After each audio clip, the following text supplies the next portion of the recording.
Good morning to you, Tola. Thank you so much for joining me on the program. Good morning, Harriet. So, between yesterday and today, I'm sure investors have had time to digest those numbers and kind of factor it into whatever it is they will be planning with regards to their businesses or their investments. For you, what initial reactions have you got from investors? Well, like you mentioned initially, the reaction has been very drastic in the fixed income markets.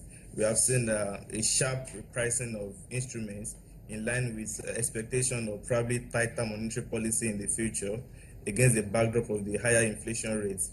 And also, investors also pricing in the fact that their real return on investment is declining. So they need to seek greater premium, in terms of that. So basically, in the fixed income markets, both the treasuries and the bond markets, we saw yields spiking up. Between the short and the longer tenured instruments in the T-bills market, we saw about 2 basis points increase in rates there. For the fixed income market as well, we saw some sharp, increase in the yields in the market as well. So basically, investors are already pricing in the higher inflation rates and already anticipating tighter monetary policy in the future. So that's for yields and that's for rates. What about for lending? Will this also affect the capability of DMBs, for instance, for on lending to any sector of the economy, particularly the SMEs? Yeah, basically, when you see market rates increasing, that definitely impacts the credit market as well. You will soon see banks trying to also reprice some of their, lending rates to customers, in terms of the trying to price in the higher, opportunity cost of lending, which is the benchmark interest rate, associated the market rates in the fixed income markets. So definitely that would affect the markets, although we haven't seen the reaction, filtering into the system yet.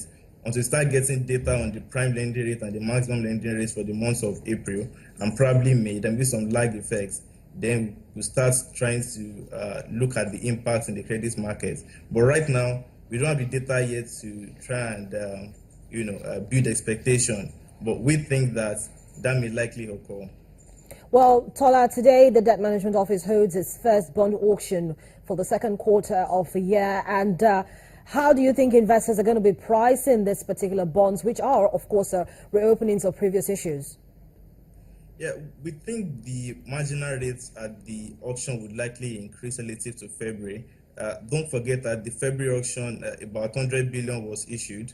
This time around, they are increasing the amount offered to 110 billion naira. So in terms of the volume of securities available, it is much more higher now. In terms of the risk environment, it is probably much more risky now than it was in February. In terms of inflation rate, that has gone up. In terms of monetary policy, the Central Bank has turned hawkish at the last MPC meeting, which was before the bond auction in February. So when you consider all this, rather in March, so when you consider all these factors, you find out that the environment, surrounding the fixed income market has changed dramatically between March and April. So we expect to see some marginal increase at the auction that will be occurring today. When you also compare the current market rates for the instrument that will be issued, you will discover that the market rates for those instruments are higher than the marginal rate that those instruments were issued at the last auction. So that's an indication, a leading one, that the auction that will be carried out today will come at a probably a slightly higher rates. Well, thank you so much, Tola, for sharing your thoughts with us. Of course, we're going to keep our eye on those numbers and on the fixed income market as well. Tola Bimbola is an investment analyst with AfroInvest.